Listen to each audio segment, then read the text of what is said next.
noches. Yo quiero darle la bienvenida a la escritora Neri Santos de Gómez, quien conversará con el poeta Federico Díaz Granados y director de nuestra tertulia literaria.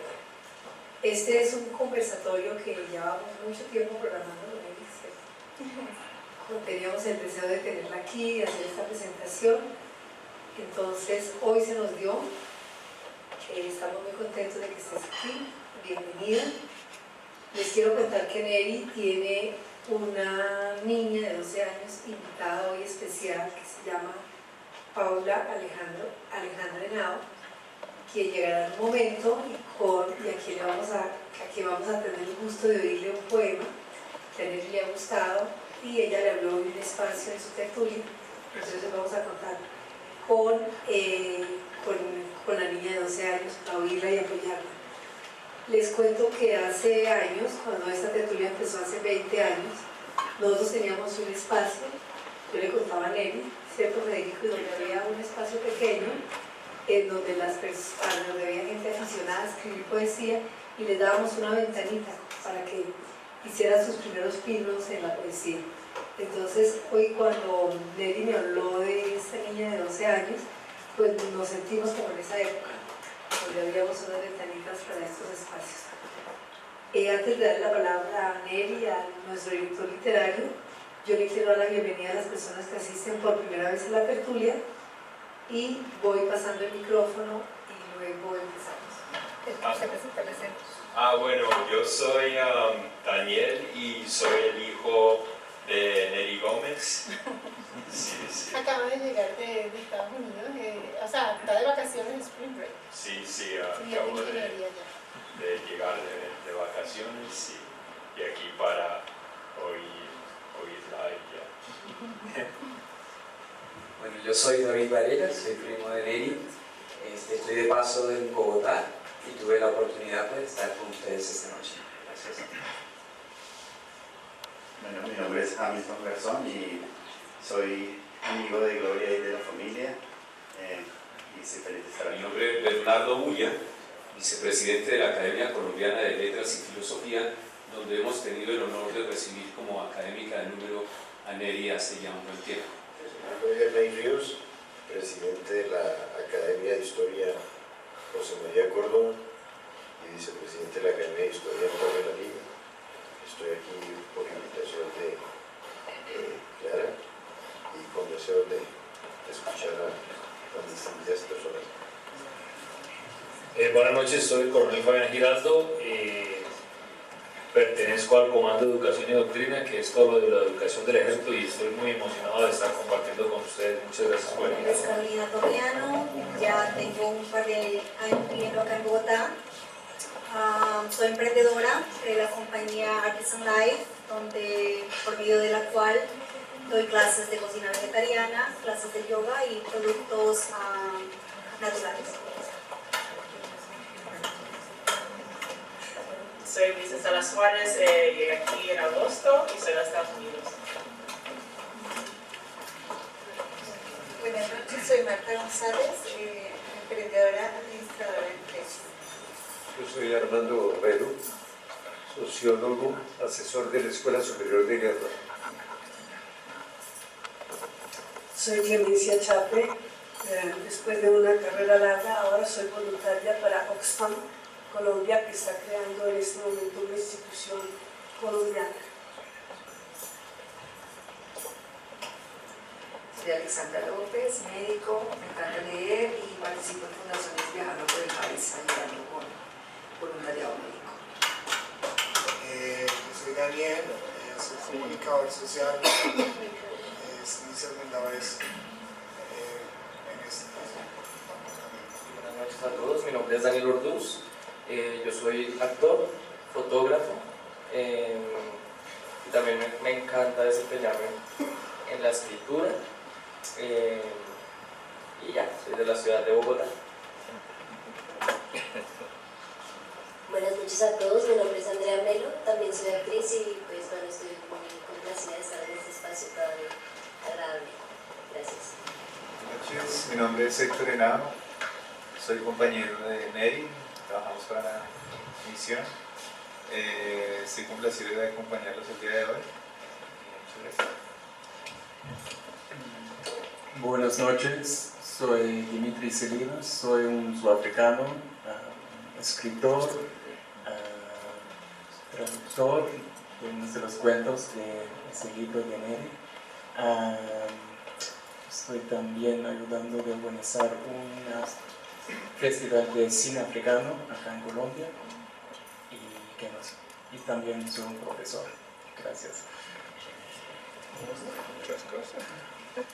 Buenas noches, yo soy Leo Felipe Campos, soy periodista, soy escritor, corrector de estilo y estoy aquí atendiendo la amable invitación que me hicieron con muchísimo gusto. Buenas noches, mi nombre es Diego Fernando de Castillo, soy filósofo y titiritero. Bueno, muy buenas noches a todos y muchas gracias por acudir a este llamado, caras amigas, caras nuevas, y simplemente contarles que esta tertulia está próxima a cumplir 20 años. Hace 20 años nos empezamos a reunir en esta misma sala, pequeño grupo de amigos, y simplemente alrededor de la poesía intentábamos celebrar la amistad, celebrar el afecto, como un espacio de resistencia en una ciudad como Bogotá tan caótica, en una ciudad que nos expulsa tanto hacia la angustia, hacia la rabia, hacia tantas cosas. Entonces nos encontrábamos aquí, ese pequeño grupo de amigos, y nos reuníamos alrededor de la poesía. Y esto fue creciendo y fue así como empezamos a convocar además escritores de muchos países y empezaron a visitarnos, escritores, profesores, filósofos, periodistas de varios países. Empezamos a establecer algunas relaciones con embajadas amigas, como fue el caso de la Embajada de México, de España, de Argentina, del Reino Unido, de Francia, en fin, y teníamos la oportunidad de siempre que muchos de estos autores tuvieran en este espacio pues un lugar, además de contemplar esta vista maravillosa de Bogotá, pues de encontrarse con un público también muy selecto y muy activo frente al tema de los libros. Y tener a Neri hoy acá pues tampoco es un acto de casualidad. Hay una amistad que se ha venido tejiendo hace mucho tiempo y es una conversación que se ha ido labrando a lo largo de los meses y de las semanas alrededor de esto que tanto nos gusta, que es los libros. Neri pues tiene una formación, por supuesto, literaria y en filosofía y en lingüística, y es pues una escritora consagrada a su oficio. Ya van a darse cuenta cuando estemos hablando con ella el porqué, esos secretos de la carpintería oculta que hay en su literatura. Pero sin embargo no se piensa que pues, en su vida práctica trabaja en una embajada, y pues cuando uno trabaja en una embajada pues tiene unas responsabilidades muy particulares, pero además está en un país como Colombia, y eso hoy esta tarde estábamos diciendo, bueno Neri, hace algunos meses no hubiéramos podido hablar de algunos temas, pero hoy podemos quitarnos un poquito la bata para hablar de esos temas, porque sí, somos escritores y los escritores tenemos opinión y tenemos algunas inquietudes sobre el devenir de nuestra historia y de nuestro destino, y pues eso también es una gran preocupación para una escritora de la sensibilidad de Neri. Hoy vamos a hablar de muchas cosas, vamos a hablar de su formación lectora, vamos a hablar de su formación como escritora, vamos a hablar de estos cuentos, vamos a hablar de los sueños y de un poco los proyectos que vienen en la literatura de Neri. Vamos a ver un fragmento de un cortometraje que se ha preparado y que desembocará en un largo alrededor de este libro. Entonces esa relación también con lo visual, con el mundo del cine, pues tenemos aquí a Tatiana que nos estará apoyando en esto y que está trabajando alrededor de esto junto con Nicolás, ¿no? Nicolás Cifuentes, alrededor de este largo que ya vendrá y que ya también nos contará Neri alrededor de esto. Tendremos un homenaje que Neri quiere hacernos a nosotros, los colombianos, a través de una poesía que nos va a recitar pues una niña de 12 años alrededor de esto, de lo que es Colombia. En fin, son muchos los temas que se van a ir tejiendo, pero lo importante es que ustedes sientan que aquí simplemente estamos prolongando una conversación que hemos venido pues, tejiendo hace un tiempo. Mucha alegría de ver a mi querido amigo Leo Felipe allá y pues bueno, siempre nuestra solidaridad y nuestro cariño, y que sea el momento de decirlo, con los escritores venezolanos.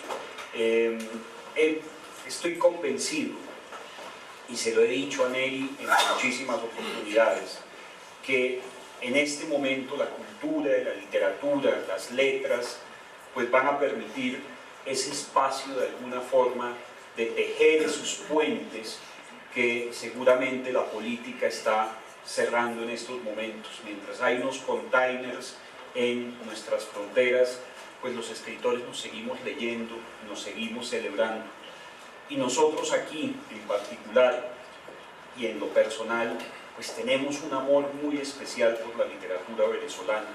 Sabemos que de ese otro lado de la cordillera, de ese otro lado del Orinoco, llegaron letras que nos formaron a nosotros y nos formaron también como escritores y nos mostraron una forma de desafío de nación. Y por eso siempre hemos querido celebrar, y en esta tertulia hemos celebrado la literatura venezolana, hemos celebrado a los poetas venezolanos, a los narradores venezolanos. El próximo mes vamos a tener un encuentro binacional de autores donde el gran homenajeado será una vez más el querido maestro Rafael Cadenas, que no dudo que Rafael Cadenas será uno de los próximos premios Cervantes de literatura, el gran poeta que a sus 80 y pico de años, casi 90 años, ha emprendido desde la literatura una lucha contra el régimen, ha emprendido, y toda su literatura de estos últimos años, todos sus poemas tienen que ver con esa lucha frente a lo que se está viviendo. Así que nuestro saludo y nuestra solidaridad siempre, y por supuesto pues tenemos a Neri aquí entre nosotros. Empecemos, Neri, por esa formación tuya. Empecemos por esas primeras lecturas que te sedujeron a ti por este mundo de la literatura. Buenas noches, gracias por tenerme aquí, abrirme las puertas de su hogar Gloria Luz, por todos los amigos que están acá, de diferentes nacionalidades, sobre todo de Estados Unidos, Colombia, Venezuela, Sudáfrica, muchísimas gracias. Me preguntas sobre, vuelvo a repetir la pregunta de tu formación, sí, tus primeras lecturas, claro, de niña, de... Ok, mira, te cuento que cuando uno sabe, cuando uno tiene una actitud que a uno le gusta algo, te voy a decir un pedacito de Aureliano Buendía. Estaba frente al pelotón de fusilamiento y se ríe Luz porque acaba de llegar de España de presentar a Gabriel García Márquez allá. Está Aureliano Buendía frente al pelotón de fusilamiento y él cierra los ojos y se acuerda cuando su papá lo llevó a conocer el hielo. Y ese hielo lo había traído el gitano Melquiades. Entonces, en mi vida también hubo un gitano, no sé si era turco, no sé de dónde era, pero él llegaba a mi casa con una maletica. Y en esa maleta tenía muchas cosas para vender. Entonces una vez mi madre me compró, ya yo sé que todos van a pensar, le compró un libro. No, me compró una lamparita de la mesita de noche. Entonces yo prendí esa lamparita siendo niña y veía pues las muñecas estáticas, el papel tapiz con los muñequitos. Y qué bello, ¿no? Para ti. Gracias. Llegó la niña, ahora Pablita, buena, bienvenida. Quiero que sientan que esto es informal, en una tertulia, el que quiera preguntar, el que quiera hablar. Bueno, sigo con mi cuento, porque yo soy cuentista, entonces les cuento. me regala la lamparita de noche, pero yo que veía todo estático, entonces eso me ayudaba a mí a que en la mitad de la noche yo podía prender la luz y no tenía que irme a dormir como me mandaban. La segunda visita que hizo este gitano turco vendedor, o de la nacionalidad que fuera, pues entonces, ¿qué le compró mi mamá? ¿Un libro? No, muchos libros, porque le compró la enciclopedia. No era enciclopedia, era El Tesoro de la Juventud. Eso junto a la lamparita de la mesa de noche me abrió un mundo gigantesco, gigantesco. Uno puede vivir 1000 vidas leyendo. Entonces, pues, nada, Ivanhoe, uno empezó a leer y a leer y a leer, y fue maravilloso. Entonces, de repente, yo leí, por ejemplo, María, de Jorge Isaac, y lloré, y lloré, y lloré, y lloré, colombiano. Y yo decía, wow, esto es increíble, que un libro te puede hacer llorar, o sea, que te puede hacer como niña. Esto es maravilloso. Después leí Las Hermanas Brontë, y de repente Cumbres Borrascosas y Heathcliff. Y cuando veo en la televisión que mi mamá está viendo una novela de Cumbres Borrascosas, yo digo, wow, esto se salió del libro, está ahora en la televisión. Esto es maravilloso.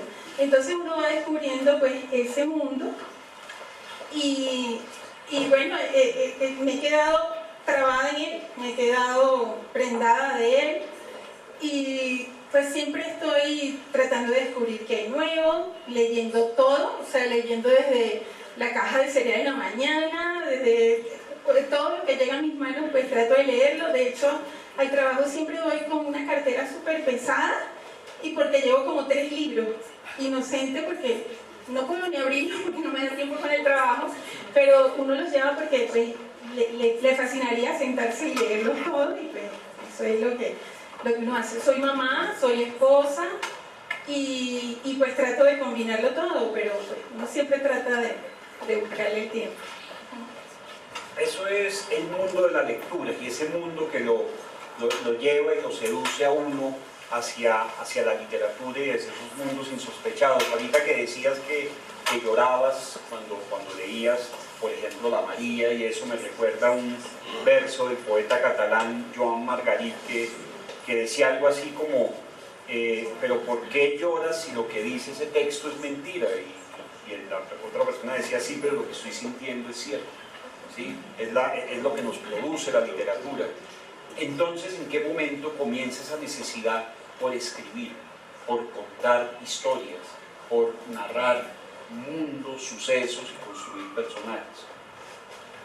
Yo creo que esa necesidad la tenemos todos. De hecho, la gente me dice, cuéntame, escribe mi historia, te cuento mi vida para que la escriba. Yo le digo, pero escríbela tú. Porque todos tenemos la necesidad de superar la muerte, de que nos oigan, de sentirnos humanos. La cuestión es leer mucho y después eso sale solo, uno comienza a escribir. Te cuento que para mí fue una tertulia maravillosa la primera de este año con Cartarescu, que vino de Rumania, porque te voy a contar mi experiencia. Yo empecé a escribir naturalmente, como me saliera, ¿verdad? Visceral. Y hice mi primer libro, Hilandera de Tramas. Me metí después en unos talleres de escritura y enseguida me dijeron, tienes que hacer la maestría de creación literaria porque se te da muy bien la escritura. Y yo decía, ¿y por qué tengo que aprender a escribir? Eso es algo natural, visceral, te sale, tú escribes. Y fui a hablar con el director de la maestría porque me seguía insistiendo. Me senté con él y el señor me dijo, yo le digo, porque hay que aprender las reglas, las leyes. Uno escribe como salga, como se expresa. Y él me dice, mira estas pinturas, ¿de quién son? Y me enseña un niño haciendo la primera comunión y unas casitas con unos animalitos. Y yo le digo, la verdad no lo sé. Entonces me dice, ¿y estas otras? y me enseña la Guernica, que todo el mundo sale, o las Damas de Aviñón, y yo enseguida digo, pues es Picasso. Entonces él me dice, pues las primeras pinturas que te enseñé también son de Picasso. Lo que pasa es que tú primero aprendes cómo se hacen las dimensiones, cómo se hacen todas las reglas, y él las sabía muy bien y por eso se ganó el derecho de romperlas. Y después ves que en Guernica no pareciera que hubiera contrastes, dimensiones, respeto por cierta, pon la mano más grande, se da esa. Y en la escritura pues también podemos hacer lo mismo. Podemos romper las reglas, pero primero hay que aprenderlas. Entonces, así pues comencé a estudiar y tuvo toda la razón. Fue maravilloso. Bueno, también has tenido la oportunidad de mirar y vivir en distintas partes. Y esto creo que también te da una experiencia vital muy interesante que traduces en la literatura. Cuéntanos un poco cómo ha sido ese trasegar, ese vivir en distintos lugares y cómo has alimentado tu literatura de esas vivencias en distintas partes y países y latitudes. Mira, cuando uno escribe, yo a veces le digo inclusive a mis amigas, todo lo que digas puede ser usado por mí, así que uno va recogiendo de aquí y de allá, uno va observando, uno usa los sentidos. De hecho, uno va escribiendo, yo tengo una libretica, lo puedes escribir mentalmente, lo puedes escribir en un papel, tengo papeles por todas partes. Digo, ay, esto era aquello. Ahí, por ejemplo, hay una que significa mucho para mí, en el cementerio de Tabay en Mérida, cuando yo pasé, hay una frase que dice, no son muertos los que yacen en la tumba fría, muertos son los que tienen el alma muerta y andan todavía. Es de un colombiano, Muñoz Feijó, Antonio Muñoz Feijó, es un poema y esa es solamente una partecita. ¿Por qué es importante para mí? Porque esa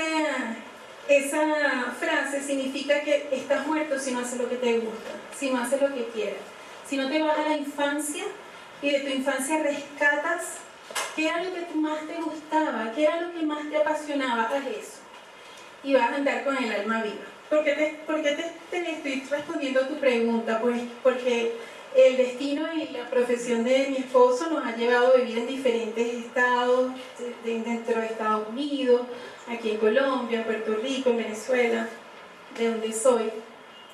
Y uno pues es más valioso porque uno va recogiendo vivencias, uno va recogiendo, con los libros también se hace, por supuesto, y hoy en día con el internet, pero a veces es hermoso estar ahí y plasmarlos. Como agarré la frase del cementerio de Mérida en Tabay, también he tomado de diferentes partes del mundo, he conversado con diferentes personas. De hecho, si tú quieres, ya llegó la niña, la poeta, es poeta en formación, y como hay muchas personas aquí de la Embajada Americana, son de Estados Unidos, yo quise hacerle como un homenaje cuando vi el poema de la niña, porque habla sobre Colombia. La niña es una creadora porque ella pasó muchos días pensando que rimaba con qué, y eso hay que fomentarlo y pues vamos a presentarla a Paola.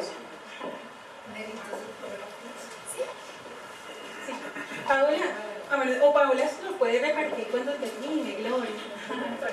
Bueno, buenas noches, yo me llamo Paula Henao y hoy les vengo a presentar mi poema. Mi Colombia hermosa. Mi Colombia hermosa, llena de colores, tierra de recuerdos y muchas tradiciones. Queremos recordar tus costumbres y dialectos y así resaltar lo mucho que te queremos. Hablemos de Boyacá, donde Bolívar, como fuego ardiendo, logró derribar a los que nos querían robar la libertad. Y así logramos cultivar una buena hermandad. De la región andina debemos destacar a la ciudad más importante, la capital. Aquí hay muchos lugares para explorar, como en la Candelaria, Argentina. En los llanos orientales puedes encontrar paisajes hermosos que disfrutarás. Con tu familia todo un despertar y muchos buenos momentos te llevarás. En el Meca destacar un río para visitar, llamado Cañacristales por su pureza y variedad. Allá puedes disfrutar sus 100 colores, fauna y flora y mucho más.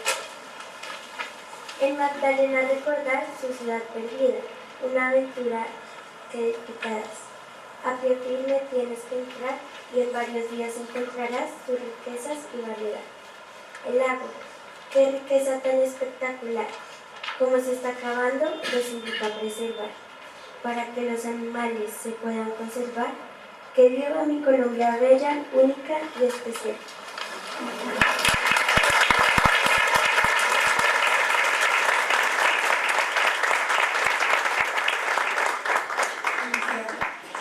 Un poema muy lindo, a mí me gustó mucho porque me hace agradecer a esta tierra que nos ha acogido y que es tan hermosa, y yo creo que cuando las tierras son tan fértiles como la de Colombia, también es fértil para las artes y para la literatura y para las letras.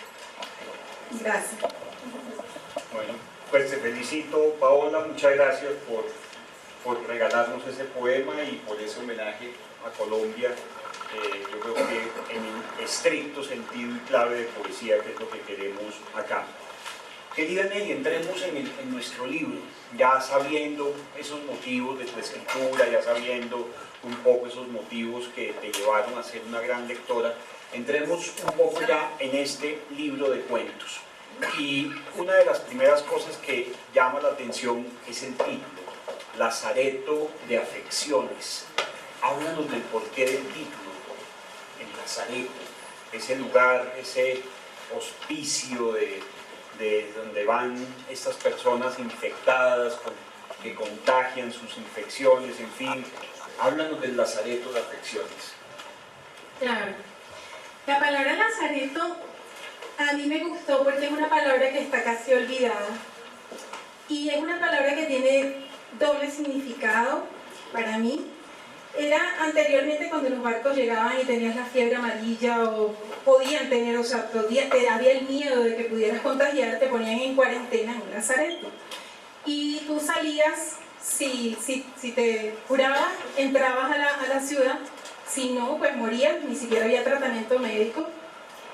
Y escogí esta palabra porque para mí el mundo, esa es una visión mía privada, particular, para mí el mundo es como un gran lazareto que venimos a aprender, a purgar enfermedades, y por eso escogí esta palabra también, porque los lazaretos es también muchos, aquí creo que aquí en Colombia había uno donde tenían a la gente con lepra, estos sitios es lo más horrible, con una enfermedad terrible, pero a la vez Lázaro murió, en la historia bíblica Lázaro murió, pero Lázaro vuelve y renace.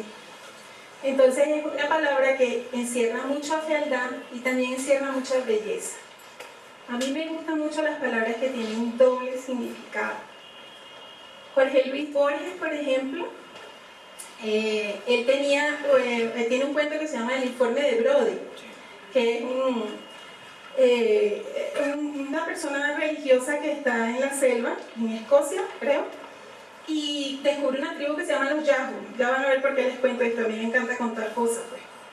Y entonces estos Yahoo, él los está describiendo lo que hacen, cómo hacen, son muy primitivos, demasiado primitivos.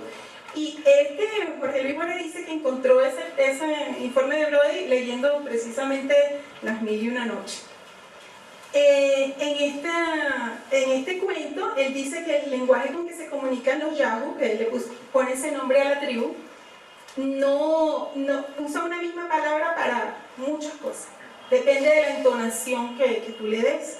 Entonces, pero pone un ejemplo y dice, nosotros no estamos tan lejos de eso porque pone la palabra to cleave, que en inglés significa cortar y a la vez pegar, que son opuestas. Y la usamos para las dos cosas. Entonces yo también dije, bueno, pues lazareto también puede significar las dos cosas. Es enfermedad y muerte, pero también es resurrección y esperanza. Y escogí afecciones por la misma razón. Primero porque el libro está lleno de afecciones. Yo pienso que de poetas, pintores y locos, todos tenemos un poco. Por eso hay mucha locura encerrada en el libro. Todos tratamos de comportarnos normalmente y no mostramos nuestras afecciones al mundo porque se asustarían. Y tratamos de seguir la norma y de caminar por el camino recto. Pero todos lo tenemos. Entonces, la palabra afección también tiene un doble significado. Afección significa, si ustedes lo buscan en el diccionario, enfermedad, pero también afección es afecto y es amor. Y para nadie ahora es un misterio de saber que las enfermedades se pueden superar a través del amor y el afecto. Es más, de hecho, muchas enfermedades son causadas por la falta de afecto o falta de emociones, diferentes emociones son causadas. Entonces, pues me gustó ese nombre para mi libro y porque relata, además, tú sabes ya que lo leíste, que relata muchas historias donde se muestran diferentes afecciones. No sé si quieres en este momento, podemos mostrar, porque en el libro estamos haciendo cortometrajes. Hay una historia final en el libro, el epígrafe, que reúne y muestra por qué, el epílogo del libro, perdón, muestra, une todas las historias. No les voy a contar porque pues quiero que lean el libro y lo descubran ustedes mismos de qué se trata. Pero va uniendo todas las historias, es el hilo conductor. Ya hemos hecho 2 de las historias en cortometraje y quisiéramos reunirlas todas con la ayuda de Nicolás Cifuentes y con Tatiana González. Nosotros queríamos mostrarles, no les vamos a mostrar los cortos ahora, pero les vamos a mostrar un pedacito de cada corto y in the making, cómo lo hicieron, para que ustedes vean algunas de las afecciones que hay en el libro. Yo creo que ahí queda una atmósfera de esos personajes y de esos ambientes que pudimos apreciar en esta muestra de estos cortos, y tiene que ver precisamente con esta siguiente pregunta, y es: tú quieres subrayar precisamente esas afecciones humanas, y hay algo que me llama la atención, y es cómo a lo largo del libro y de estos cuentos el dolor, la locura, las enfermedades, las soledades están presentes. Yo creo que la soledad y la locura es un signo de nuestro tiempo, ¿no? Si bien esto ha existido siempre, estos tiempos que vivimos son unos tiempos un poco confusos. Las redes sociales hacen que podamos tener 5.000 amigos y que estemos conectados con todo el mundo, pero estamos en la soledad de nuestras habitaciones, chateando. Vemos que en las comidas estamos todos con los celulares y cada vez interactuamos menos. Ya se acabó el romanticismo de ir, tomarse un café y tratar de conocer a una persona a través de la conversación. Y ahora, a través de los chats y del WhatsApp, pues esto se ha trivializado un poco. Incluso hay esta aplicación que se llama Tinder, donde uno ya tiene citas para lo sexual inmediatamente. Entonces, todo esto me llama la atención de los signos de estos tiempos, y me doy cuenta cómo tú lo retratas de una manera tan nítida a lo largo de estos cuentos. O sea, la soledad, la locura, el dolor, la enfermedad, como un eje transversal del libro. Háblanos un poco del porqué.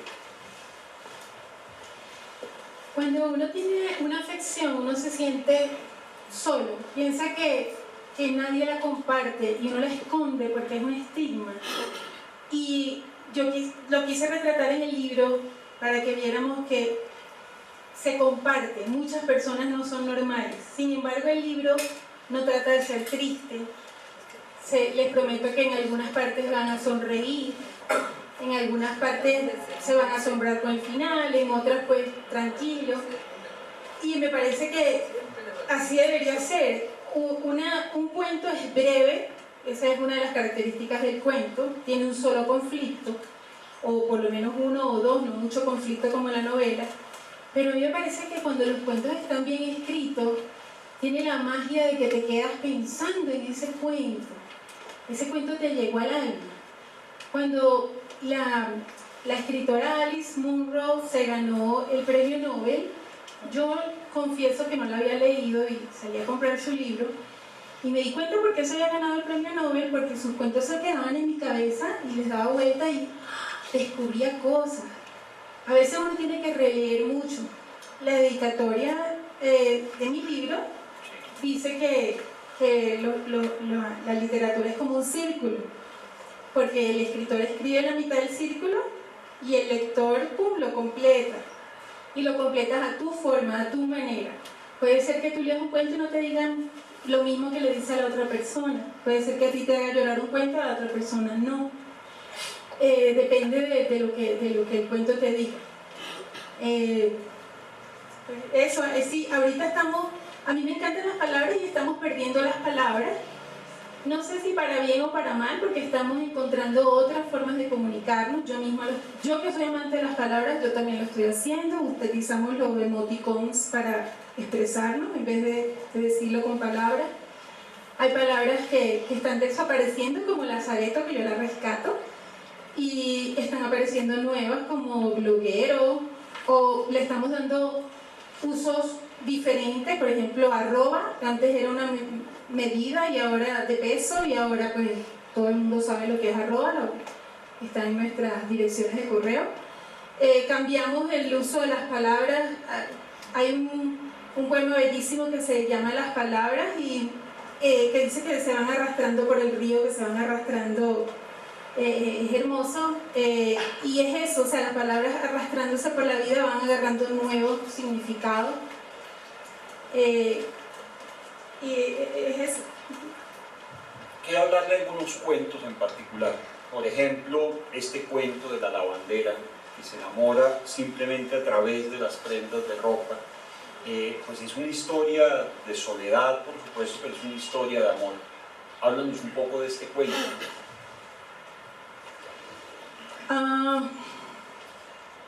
Pues les cuento, está mi esposa aquí presente y les voy a contar una intimidad. Todos los cuentos, lo siento, todos los cuentos salen de una anécdota o de algo que uno vio o algo que uno sintió, y uno por ahí va ligando cosas, va uniendo. Cuando yo conocí a mi esposo, es muy alto, y esa noche se le quedó su suéter en mi carro. A lo mejor él ni siquiera sabe esta historia. Y cuando yo, pues a mí me había gustado él. Y cuando yo tomé su suéter, pues yo olí su perfume en el suéter. Él me llamó y me dijo, mira, se me quedó el suéter. Y yo dije, no te preocupes, yo lo tengo. Pero yo tenía el suéter esa noche y yo dije, uy, qué grande. Y lo olí y dije, uy, me gusta el olor. Esa sola imagen me sirvió a mí para construir ese cuento, y el cuento se trata de una mujer que no tiene nada que ver conmigo, solamente ese pedazo, porque o sea, en el escritor siempre vas a encontrar algo del escritor. Mario Vargas Llosa dice que el escritor es como un striptease al revés, se va poniendo ropa en vez de quitársela. Y en el fondo, pues, si lo desnudas, está el escritor desnudo. O sea, siempre va a haber algo del escritor, pero no necesariamente todo el cuento tiene que ver con él, nada que ver. La historia de la lavandera, que es el primer cuento del libro, y que ha gustado mucho, ese cuento, y por eso hicimos el primer corto sobre ese cuento. La lavandera se enamora, ella tiene muchas afecciones, muchos problemas físicos, y eso ha hecho que se aleje del mundo, no lo supo manejar bien, y ella se encierra a trabajar en una lavandería, y ella se enamora de un hombre a través de la ropa que el hombre trae a la lavandería en una bolsa. Entonces ella se inventa un mundo, o sea, ella, si en la ropa había un ticket del cine, ella consigue un ticket del cine, se va al cine para sentir que está yendo al cine con ese hombre y cree que lo conoce completamente. Si hay una mancha de grama, ella se va al parque y dice, bueno, me voy a sentar en la grama a leer lo que él lee. O sea, va intuyendo por la ropa y se enamora de ese hombre. Entonces, bueno, ya ven más o menos cómo uno construye un cuento con diferentes cosas, y se llama desde tus fibras, porque pues las fibras de ropa y las fibras del alma. Solo que la lavandera se enamora con la ropa sucia y tú oliste un saco limpio, un saco perfumado. Pero la lavandera, cuando consigue por eso lo vieron, no lo pudieron escuchar, lo siento. Cuando vio una mancha de pintura de labio en la camisa, ahí empezó el conflicto. Bueno, hay un cuento también que me llama la atención porque yo creo que evidencia lo insignificantes que somos, lo pequeñitos que somos, y es ese cuento de Drama en las alturas. Imagínense lo que es el oficio de limpiar los vidrios en grandes edificios en altos, rascacielos, y uno ve a veces esos personajes tan pequeños. Hay un poema maravilloso de un poeta norteamericano que es Robert Haas, poeta laureado de los Estados Unidos y homenajeado y laureado por la Biblioteca del Congreso, que tiene un poema sobre estos hombrecitos que limpian los vidrios en los rascacielos y que están a un paso del abismo. Háblanos un poco de esta drama en las alturas. Drama en las alturas, bueno, ya que estamos en una tertulia, la tertulia es para contar pues, las intimidades que cuando ustedes leen el libro no saben de dónde salió, yo se los puedo contar acá. Salió porque yo estaba un día escribiendo y de repente miro hacia la ventana y veo que hay un señor que está limpiando las ventanas y me está mirando. Y yo digo, wow, esto es un cuento, porque él en todos los apartamentos va a ver un drama diferente, un conflicto diferente, una vida. Y yo dije, esto tengo que escribirlo. Y entonces también quise hacer como una especie de denuncia social, porque había leído en el periódico que de un rascacielos se había caído un andamio con los limpiadores de vidrio. Entonces dije, bueno, pues voy a escribir sobre qué ve esos limpiadores de vidrio en cada apartamento que van, y después también voy a hacer la denuncia social, porque pues tienen que leer el cuento, pero ahí hay encerrado muy no se puede leer, a primera vista no lo van a ver, pero ahí hay una denuncia diciendo que tiene que ver con los mexicanos, los norteamericanos, y bueno, los invito a que lo lean para que vean qué pasa. Bueno, y te quería preguntar, ¿qué te inspiraste para este cuento, Los cangrejos y el maelstrom del hemisferio sur? Cuéntanos un poco de este, que también se lo recomiendo mucho. Edgar Allan Poe tiene un cuento que se llama El Maelstrom, y es sobre un vórtice que se forma y se traga los barcos, y es bien impresionante, como todos los cuentos de Edgar Allan Poe. Y a mí pues siempre se me quedó en la mente. Después, como les dije que todo lo que me cuentan mis amistades puede ser usado, una vez estuve conversando con una señora que ella me contó que es cubana y vivía en la orilla del mar, en una cabaña. Y la cabaña tenía de piso unas tablas de madera, y por las tablas de madera, ella era muy pobre y vivía en la orilla del mar. El mar inclusive subía y dejaba cangrejos abajo. Y era tan impresionante esto porque ella dice que se le caían cualquier cosita del pelo, con una cucharilla, y los cangrejos se lo llevaban y se lo comían. Inclusive una vez cayó un perrito y los cangrejos se lo devoraron. Y cuando ella me está contando eso, yo también dije, esto es un cuento. O sea, y lo anotas mentalmente o lo anotas en un papel. Como tengo miles de papeles en la casa de cuentos no hechos por hacer, así.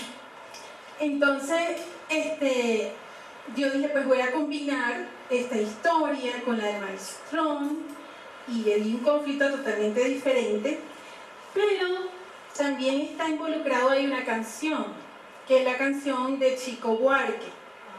Si ustedes han escuchado la canción Construcción de Chico Buarque, esa canción es bellísima. No tiene nada que ver con el tema de mi cuento, pero sí usé la estructura.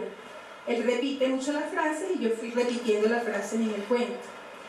Pues Cortázar es un maestro, y es un maestro de, como lo que les conté al principio, de romper las reglas y de romper las leyes.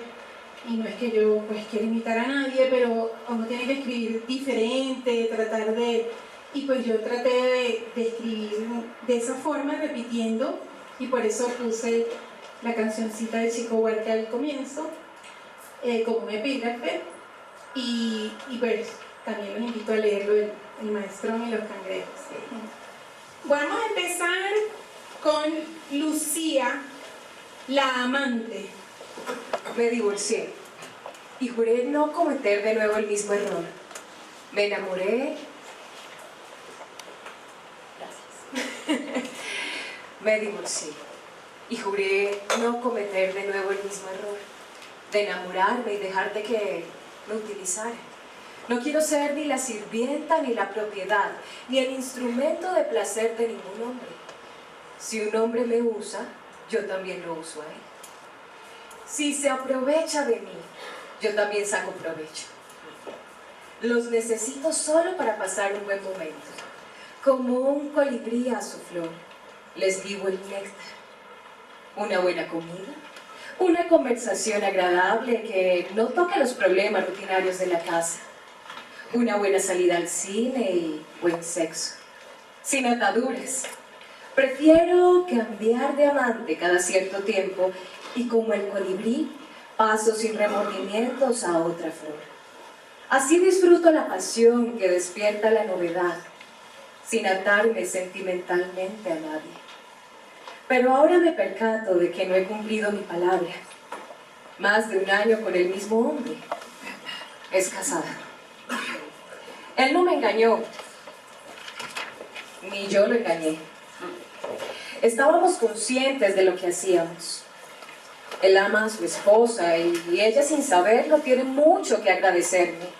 Gracias a mí, él ha resistido el tedio de su cotidianidad. Lo he llenado de sangre vital, de renovación y de una alegría antes perdida. Lo he hecho ganar confianza en sí mismo. Lo he pulido en las artes del sexo. Y estoy segura de que su mujercita se ha beneficiado de todo esto. Pero contra todos mis principios, he comenzado a sentirme celosa. Cada vez lo deseo más y más. En los días festivos sé que él estará con ella y esto ha empezado a molestarme. Por ese motivo busqué una relación con Valentín. Soy periodista. Mientras entrevistaba al grupo de ballet en la isla de Puerto Rico, de visita aquí en mi país, me llamó la atención el bailarín principal. Creo que fue su picardía, su belleza casi femenina, enmarcada en un cuerpo perfecto, delineado y fuerte. Cuando el grupo posó para una foto, él levantó a la bailarina principal como si fuese una niña pequeña. La tomó por la cintura y la elevó en el aire para dejar caer y recogerla en el momento oportuno en que la cámara disparaba el flash. En ese instante, anhelé ser como la bailarina entre sus brazos y lo invité a salir. He tenido un romance espectacular. Ha sido unas noches fabulosas. Entre contorsiones y estiramientos, hemos hecho lo que creí imposible. Sin embargo, he descubierto que estoy perdidamente enamorada de mi hombre casado. Aún en medio de mi tórrida experiencia, no podía quitarme de la cabeza la absurda sensación de haberme sido infiel. Me doy por vencida. Voy a pedirle que deje a su esposa y se case conmigo. Dejaré de ser la otra. Justo el esposo. Empezó como una excitación de mis carnes, un placer para mis sentidos y un revivir. Se ha convertido en un infierno. Ya no puedo más con esta sensación de culpa. Mi pobre esposa, que nada sospecha, no se merece lo que le hago. Esta misma noche termino la relación con Lucía. Esta situación ha durado mucho más que la aventura de una noche con la que buscaba entretenerme. He decidido ser fiel a mi esposa. Por fin siento paz al tomar esta decisión. Clementina Katiuska, la esposa. Creo que mi esposo me engaña, pero no tengo la certeza. Si lo supiera, si pudiera pescarlo, sería un alivio. Así no sentiría tanta culpa y tendría una excusa para dejarlo. Pero voy a hacerlo de todos modos. No es mal amante ni es mal esposo. Pero nada siento por él ahora que he conocido a Valentín, un bailarín de la compañía de ballet de Puerto Rico. Ese hombre me conoció. Con él he tenido las mejores noches de mi vida y no pienso dejarlo ir. Aún no lo sabe, pero miré con él. Dejaré mi casa, mi esposo, mi trabajo. Dejaré todo por él. Valentín, el bailarín.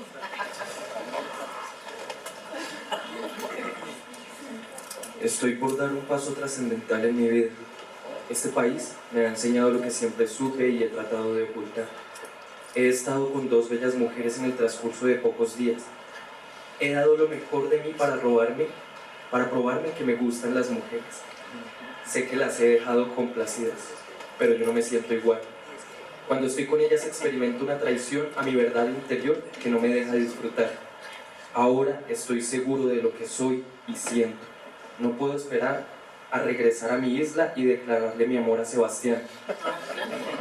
No me importa ir contra la marea de la vida. Ahora sé que ninguna mujer me hará feliz. Sebastián.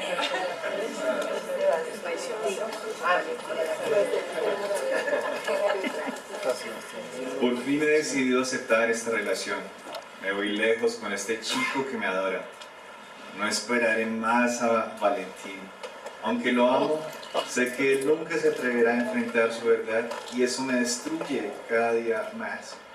Me cansé de deshojar margaritas. Voy a ser feliz sin ella.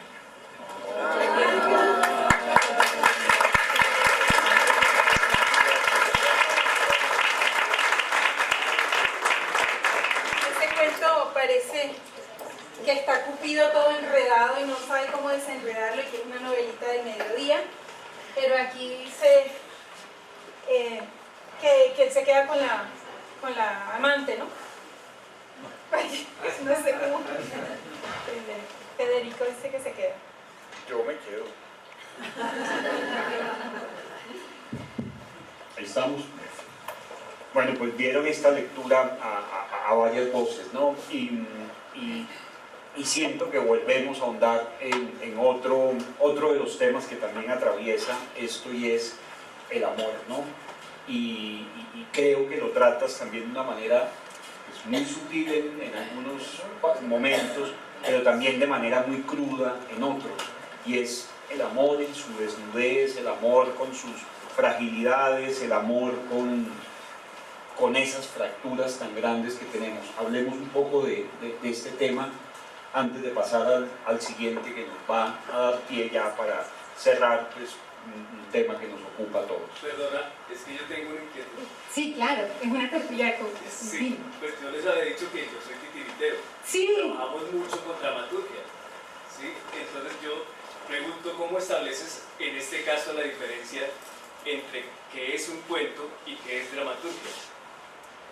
Estaba pensando justamente en el proceso creativo de cuando compaginas varios personajes, es decir, la construcción del conflicto, y ahí entra el teatro, ¿no? Porque el teatro, no hay teatro sin conflicto de entrada, y evocarlo no es nada fácil, ¿sí? Como darle una espina dorsal a cada personaje y que su modo de actuar sea coherente con eso. Es, digamos, un aporte complementario al que acaba de realizar el compañero. Pero antes de eso, y ya que me dieron el micrófono, voy a aprovechar, porque esto es lo que pasa cuando a uno le leen la habilidad de evocar, ¿sí? Entonces yo pensé en varias cosas a lo largo del cuento. No solamente pensé en una canción, en nada personal de Cerati, ¿ok? Pensé también en un capítulo del libro Maridos, en especial, de Ángeles Mastretta, que me voy a permitir leerles un párrafo que tiene 4 líneas y es magnífico, ¿ok? Se llama Feliz. Quería que su marido le dijera bonita y que su amante le dijera querida. Imposible. Así las cosas, los dejó a los dos y se compró un espejo grande y las obras completas de Mozart. Nunca fue más feliz que aquel verano azul. Yo al principio tengo la intención de escribir cuentos para responderte a tu pregunta, simplemente cuentos. Mi formación la orienté hacia allá. Chekhov, esos rusos que escriben también y que es el padre del cuento. Traté de seguir los principios de Chekhov cuando dice que si muestras una pistola al principio del cuento, la tienes que disparar al final, porque si no, no la muestres. Pues traté de seguir todos esos lineamientos. Maupassant, todos estos cuentistas que nos enseñan con sus cuentos y con sus teorías. Después ves que tu cuento se transforma en cortometraje, que tu cuento se transforma en titiritero, se transforma en dramaturgia, o sea que los límites pues los ponemos nosotros mismos. Hay unos cuentos, o sea, yo soy amante de los cuentos, hay unos cuentos espectaculares. Yo les recomiendo, por ejemplo, a mí me fascina el de Benedetti, La noche de los feos. Cómo pudo él hacer, o sea, describir tan maravillosamente eso, o Los pocillos también de Benedetti. O León Tolstoy tiene un cuento que a mí me hizo llorar que se llama El último baile. Cuando él se enamora, describe cómo él se enamora y después al final, como todo ese sentimiento se cayó por una imagen que vio y se le acabó el amor. Entonces aprendemos tanto, ¿no? Pues hay cuentos maravillosos y estos cuentos pues se han transformado hasta en películas, en drama, en teatro. No hay límites, no hay límites. ¿Y el amor? El amor. Tan hermoso lo que ella leyó. El amor es la máquina, el motor que mueve al mundo. Mira, desde la épica de Galgamesh, desde antes de Cristo, 2000 años antes de Cristo, los primeros libros, el Panchatantra, Kalima y Dima, todos los cuentos hablan de amor y todos tratan de conflictos que tengan que ver con el amor, la muerte también, pero son los mismos temas. Por ejemplo, yo entré a la oficina de Federico y vi que tenía las figuras de Star Wars. Me encanta Star Wars, el Wampa y el todo lo Obi-Wan Kenobi. Sí. Y después pienso que después también se puso muy de moda Harry Potter. Wow, ha vendido tanto esa escritora. Increíble todo lo que hay conllevado Harry Potter. Y después a mi esposo y a mi hija les encanta ver los zombies. Yo digo, los zombies. ¿Qué hace de todas estas historias que sean maravillosas? Porque yo digo, ¿qué hay detrás de los zombies? El zombie solo no sobrevive, el zombie solo es un muñeco y se muere. Es la historia de los sobrevivientes, es lo que le va a pasar a ellos. Eso es lo que nos engancha, el amor entre ellos, los conflictos entre ellos, la guerra. Igual que en Star Wars, igual que en Harry Potter. Todas las historias tienen en común eso porque es lo que nos hace ser humanos. Entonces, esa es mi respuesta con el amor y la literatura. Lo vamos a encontrar acá y lo vamos a encontrar en el futuro, en los emoticons, en todas partes, porque es parte de nuestra naturaleza y ¿qué seríamos sin el amor? En este mismo escenario, tú entrevistaste a tu compatriota Juan Carlos Méndez y tuvieron una conversación fabulosa en la que se exploraron muchos temas, pero uno de los que más me llamó la atención y que siento que también está presente en este libro es el tema de la nostalgia. El tema de la nostalgia, y que yo creo que eso también nos da pie para que hablemos de esa nostalgia en la diáspora, esa nostalgia que muchos escritores pueden sentir cuando están lejos de su patria, en una situación como la que se está viviendo y que vemos como un país que no está acostumbrado a recibir una inmigración tan grande empieza a aprender de sí mismo viéndose en el espejo del otro, viéndose en el espejo de toda esta diáspora venezolana. Háblanos un poco de esto y de esto que conversaste con Juan Carlos. Recuérdanos un poco que fue una charla maravillosa en esta misma sala.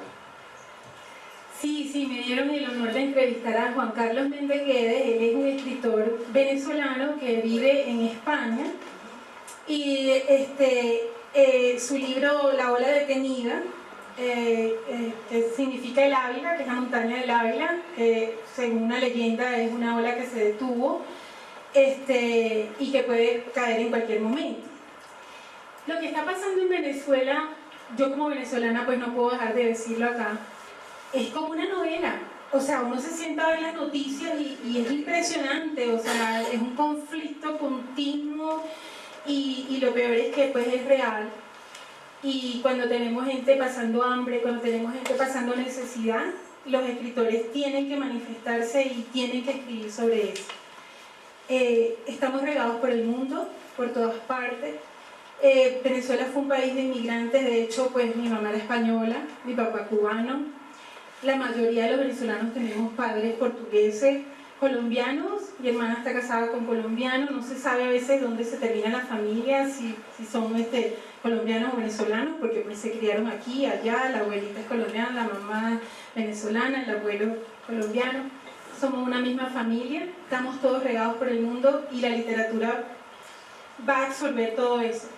En Venezuela no hay noticias ahora, las noticias son el WhatsApp más que todo, porque ustedes mismos saben que cuando entran los reporteros les quitan las cámaras, no hay realmente noticias fiables, todo el mundo pasa una noticia por WhatsApp y todo el mundo, bueno, será verdad, será mentira, pero vamos a corroborarla, o sea, entonces los escritores tienen el deber, y tenemos el deber, me incluyo, de retratar todo esto que está pasando para que no se quede en el olvido y se sepa todo, porque sin importar la ideología política que tenga nadie, que un niño se acueste sin comer, o una familia entera sin comer, o que no tengas, o que te mueras porque no tienes cómo hacer la diálisis, eso tiene que pasar a la historia para aprender sobre eso. Juan Carlos Méndez Guedes nos habla de la nostalgia en su libro La ola detenida. Él me encanta porque ha nacido un patriotismo en Venezuela diferente y muy fuerte. O sea, todas las bellezas naturales, la gente las añora tanto. Yo recibo todos los días fotos de las playas, fotos de los lugares. El himno nacional, pues todo el mundo lo canta y llora de la emoción. Esa nostalgia, pues hemos llorado viendo las noticias, hasta si ustedes no son venezolanos, igual a lo mejor habrán llorado viendo las noticias. Entonces él pues escribió este libro sobre una mujer que es María Leoncera. María Leonza es una diosa, ¿verdad? Y ella también es una detective y muestra todo lo que la violencia de Caracas. Entonces pues fue muy interesante hablar con este escritor que está dando la cara por Venezuela y poniéndolo dentro de sus novelas para que uno, disfrazado en la novela, uno va viendo la realidad.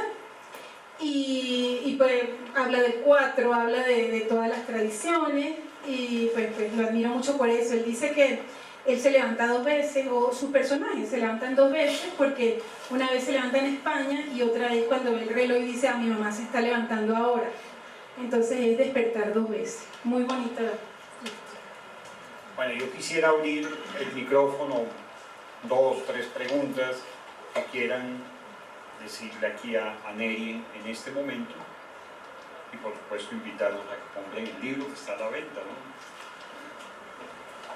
Querido Leo.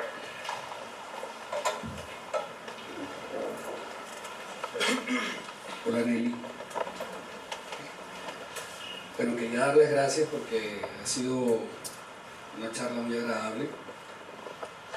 Antes de preguntarte sobre el libro, que te voy a preguntar algo, quería puntualizar sobre el hecho de la desinformación en Venezuela y darles una pequeña referencia a los que están acá presentes. Va a sonar a que me estoy como promocionando, no es así, ya les voy a explicar. En el Twitter podemos hacer listas de cuentas para seguir y esas listas pueden ser públicas. Yo elaboré una lista en mi cuenta de Twitter hace más o menos 1 mes y medio, porque además soy periodista y ejercí el periodismo en Venezuela durante 15 años. Y tengo muchos colegas que todavía están allá, colegas venezolanos y colegas extranjeros que trabajan en medios de afuera o en agencias, ¿no? Hice una lista de 45 cuentas que incluye periodistas y medios de comunicación, en su mayoría digitales. Mi cuenta de Twitter es Leo Felipe Campos, y si se meten en mi lista, hay una que se llama Canal B, con B de Venezuela. Pues si quieren estar informados y les interesa el tema, pues nada, la pueden seguir y les van a llegar noticias en su mayoría contrastadas y verificadas por profesionales muy serios. Ahora, en función al libro, me interesa por lo que se leyó acá, no lo he leído todavía, ¿cómo te sitúas tú desde tu voz femenina al momento de construir también personajes masculinos? Porque creo que ahí se estableció un contraste muy lindo entre el hombre, la mujer y además la homosexualidad, y creo que estuvo como pues de una manera natural muy bien tratado. El escritor es muchas cosas. El escritor es un ladrón que se roba las anécdotas de otros, y entre esas cosas el escritor también es un transvesti. El escritor puede tomar de hombres y de mujeres y tiene que saber cómo hacerlo, transformarse, observar un gesto 1000 veces hasta poder plasmarlo en las palabras para que la gente lo pueda ver. Por eso te puedes transformar en hombre, en mujer, en niño, en lo que tú quieras. Eso, te agradezco muchísimo lo de las noticias, es excelente lo que estás haciendo y como venezolana pues te lo agradezco. Buenas noches, soy Estela Millán. Querida Neri, un honor, un placer siempre escucharte. Yo ya te había hecho esta pregunta, pero hoy te la voy a reiterar porque encuentro que es aún más recurrente el tema. Habíamos hablado en una conversación para la Universidad Nacional sobre la idea de un escritor de Minas Gerais que escribía que los relatos cortos dentro de los formatos de la literatura eran altísimos instrumentos de precisión, porque se estaba obligado a desarrollar casi que una novela dentro de una estructura muy corta. ¿Por qué sigues insistiendo si ese es el ejercicio más difícil de la literatura? El cuento tiene pocos personajes y el conflicto, como dije antes, es uno o dos, no puede ser muy largo porque se convierte en novela. Y el lector lo puedes perder así, rápido, si te pones a irte mucho por las ramas. Me gusta, el cuento me gusta muchísimo y hay personas que te dicen, ¿por qué no novela? Pues yo no digo que no, a mí me gusta todo, leer de todo y escribir de todo. De hecho, no me había aventurado con la novela, porque la novela, cuando te enseñan cómo escribir novela, a ti te dicen que tienes que planear exactamente todos los personajes, qué piensan, qué dicen, qué sueñan, conocerlos al dedillo, todo.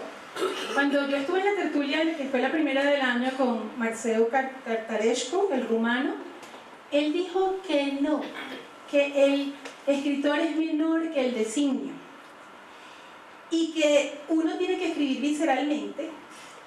Y dijo una cosa muy interesante, dijo que las hormiguitas construyen una tremenda arquitectura sin planos. Y yo pensé, pues, es verdad. Después escuché otros, las mariposas, eso no lo digo él, pero pues las mariposas vuelan sin tener un plano de vuelo y regresan a donde nacieron.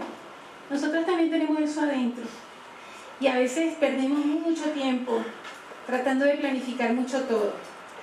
El escritor Rudyard Kipling, que es el escritor del libro de la selva, entre muchas otras obras, él decía que cuando tu daimon, que es como tu demonio, pero él dice tu daimon te lleve, suéltate y déjalo seguir, no trates de tomar el timón, sino déjalo fluir.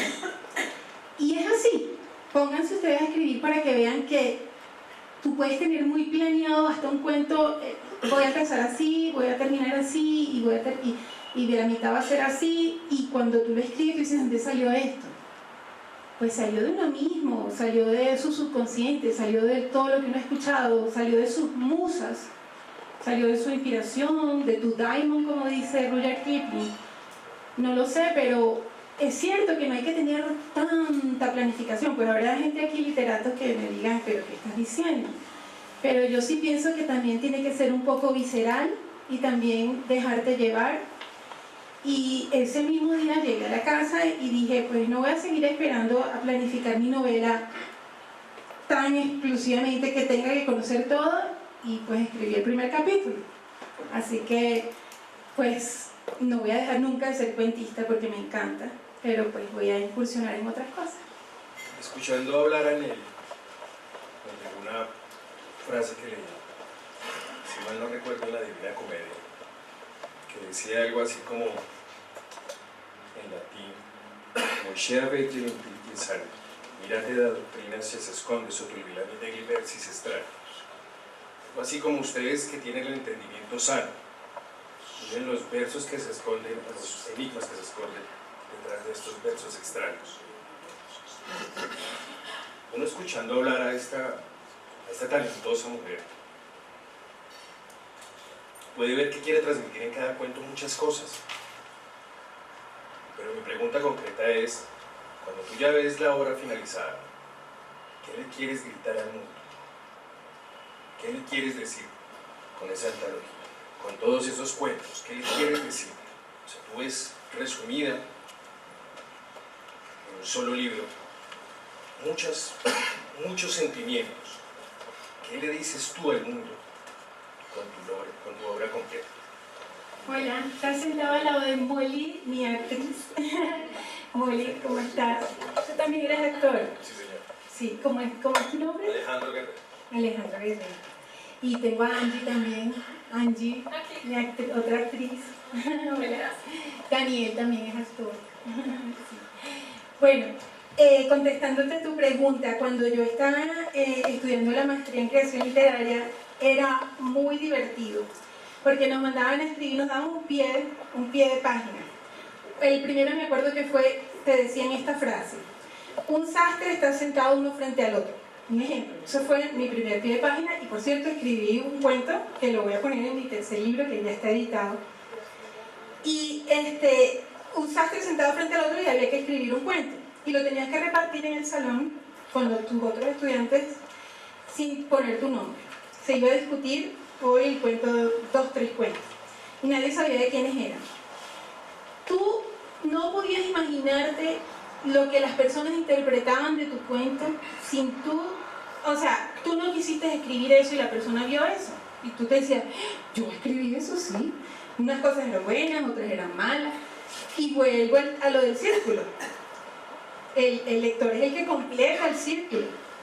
Yo puedo querer decir lo que tú quieras para contestarte la pregunta, y resulta que el que lee encuentra otro significado. De hecho, uno mismo. Yo leí 100 años de soledad a Gabriel García Márquez cuando lo tenía que leer para el colegio y se me hizo un enredo. Y me pareció bello, ya intuía que ahí había una obra maestra, pero no lo entendía. Y tuve que hacer unos árboles genealógicos para entender quién era el hijo de quién. Y bueno, después pasaron muchos años y lo volví a leer y dije, ay, pero qué bonito. Y después lo vuelves y lo relees y encuentras nuevas cosas, o sea, para uno mismo. Entonces es un encuentro contigo mismo cuando estás leyendo. Entonces a veces no importa lo que el escritor quiso decir, sino lo que el lector consiga. Gracias por la presentación. Me encantaría escuchar un poco sobre tu proceso de escribir. Si es una cosa cotidiana, es una cosa cuando tienes tiempo, especialmente para una persona que tiene tantos roles diferentes, una madre, una becada. Ese que habló surafricano es Dimitri, y él es el que está traduciendo el libro al inglés. Y pues me imagino que la labor de un traductor es hermosa porque va palabra por palabra y tiene que ser fiel a lo que uno quiso decir para que de verdad pues se conserve la esencia.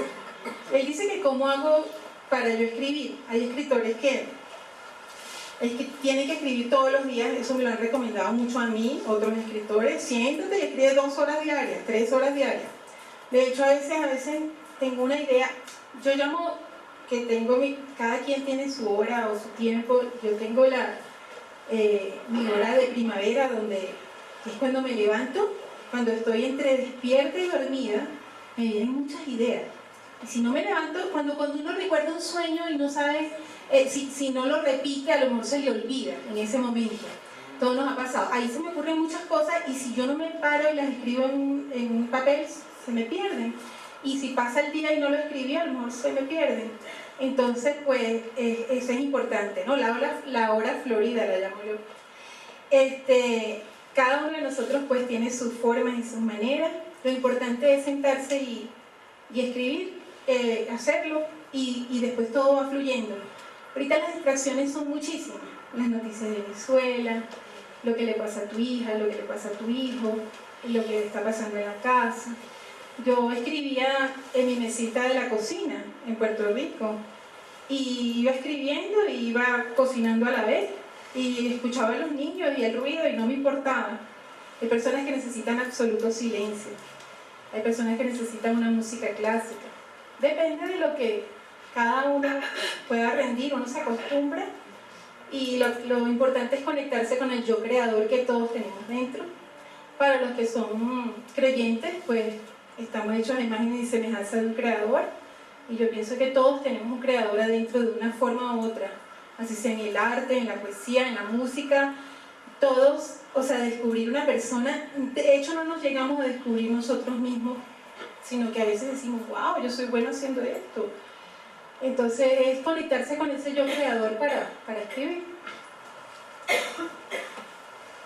Bueno, pues creo que ha sido una conversación muy grata que seguiremos teniendo, seguiremos sosteniendo alrededor de los libros, de la literatura. Muchas gracias a los que intervinieron y nada, me queda solamente recomendarles que se asomen este lazareto de afecciones, que se metan en estos cuentos, que se los apropien, que quede resonando en la memoria cada uno de estos textos.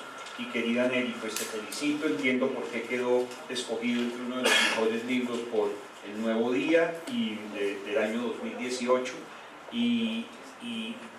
yo creo que lo mejor es esperar que la literatura nos siga brindando ese espacio de resistencia, como dije al comienzo, en estos momentos, y que la página negra de este momento de la historia venezolana pase muy rápido para que podamos volver a soñar con esa Venezuela que tanto nos enseñó a nosotros los colombianos, que veíamos a través de esas telenovelas fabulosas que nos forjaron el carácter de muchas de esas canciones, y sobre todo que sigamos tomando el toddy que es fabuloso. Así que muchas gracias, querida Nelly.